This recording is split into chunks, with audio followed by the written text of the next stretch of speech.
Oh no, no, no, no!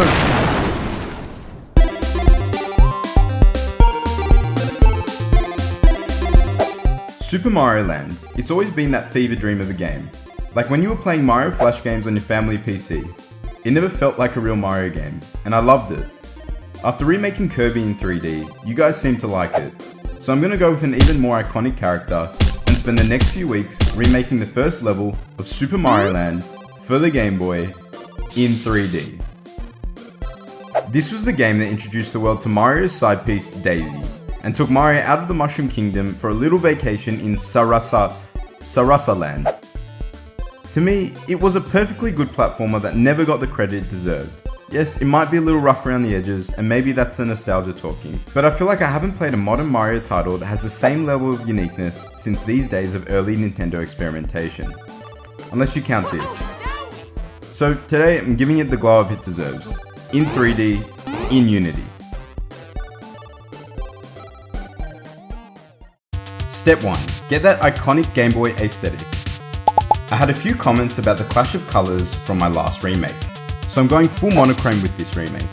And to do that, I needed to use Magic of Voxel. Oh, this isn't Magic of Voxel. Hehe. Now, I'm not an artist, but what I have learned is the first thing to do in any of these builds is to start with a 2D representation of Mario himself. Once you do that, you slowly build on him and get him to a point where he looks passable. It's easier to get the rest of the sprites done when you have your base idol Mario, because his head doesn't change and the walking sprites just need to be mirrored on the x-axis. So the Mario bunch was ready.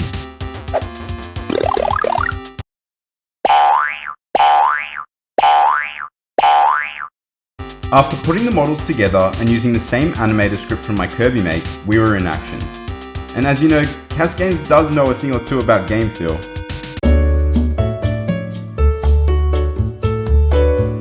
So I added in little voxel cube particle systems for walking, running, which decreases the time between each model and increases Mario's speed, and jumping. Step 2 is to make a small play/ground area for proof of concept. The great thing about 8-bit is that it's simple, except sometimes this doesn't render well in 3D. So instead of simply making the ground texture like the Game Boy, we added a little love to it by referring to the Minecraft sand blocks. We combined them both to create... Who's that Pokemon?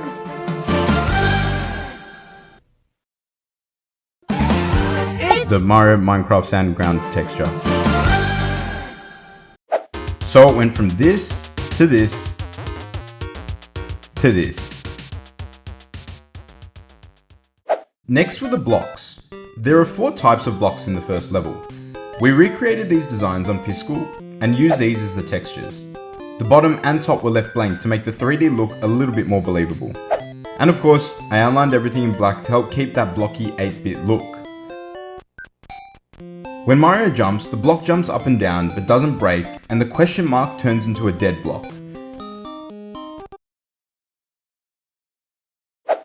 So, as I was saying, the question mark turns into a dead block. And so now it was a good time to move on to power-ups. There are exactly 3 power-ups in this level: the mushroom, the fire flower, and the star. The mushroom will make Mario big.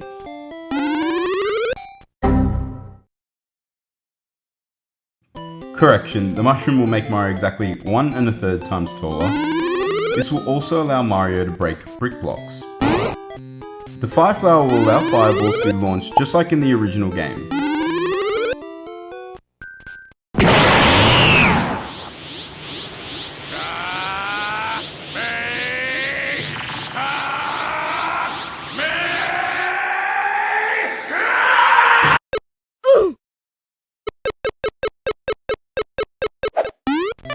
And finally, the star gives Mario invincibility.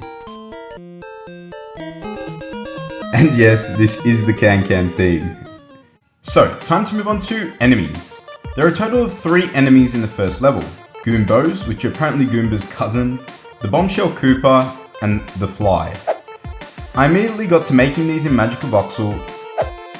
And you know what, growing up I always thought this fly was some random alien looking thing. My little mind couldn't really process it, but after looking at it in 3D, I kinda get it. The Goomba and the Koopa will simply wander around until Mario is in their vicinity, where they will follow Mario. To stop them from going off the map, the enemies have a raycast pointed downwards that detects the ground, so if no ground is detected, another wander direction is chosen at random. The fly on the other hand does the same, but it jumps up and down. The red circle is Mario's detection radius, and the blue circle is the fly's movement limit, which can change once Mario is detected. Mario can either safely defeat the enemies with a fireball, or when it's in a star state, or he can jump on them. Jumping on enemies is triggered when Mario's Y velocity is negative, so essentially he's falling, and his Y position is above that of the enemies. This will satisfy the conditions that Mario has jumped on the enemy. When this happens, the Goomba and the Fly will get squashed, just like the original game. And if it's a Koopa, it will obviously turn into a bomb, which can hurt Mario. When Mario gets hurt in the Mushroom or Fly Flower state, he will take a knockback and become small. And if he's already small, he will simply die. The last step is to reimagine the first level. I wanted to create a sense of what the inside of the Game Boy would look like from Mario's perspective, what young me thought was going on inside the screen. So first thing I did was create the void. Luckily, I already had a good idea and just used the first version of my ground texture as a sort of quicksand look. Next, I made a sphere around Mario and a Game Boy screen at the top to give a sense that this is the world inside the Game Boy. I made the trees and pyramids in Magica Voxel. Shout out to them for having a pyramid shaped button. It made all these hard weeks of unpaid coding and designing a little easier. Anyways, I placed them randomly within the level and this really brought the level to life. To make the level itself, I traced against the original level and placed everything in the correct area. And the level was pretty much done, apart from a final few things. So here's a quick final round of things to develop because deadlines are a thing. Coins. Mario can grab them when he hits a block or find them out in the wild. Pipes. I made both underground areas in an entirely new space far away that Mario is teleported to through a Unity coroutine, where he shrinks into the pipe. Both areas represent the same as they did in the original game. Lastly, the score and UI. Mario has his score added according to this table that updates during runtime, and if he finishes a level, his timer will also be added to his score.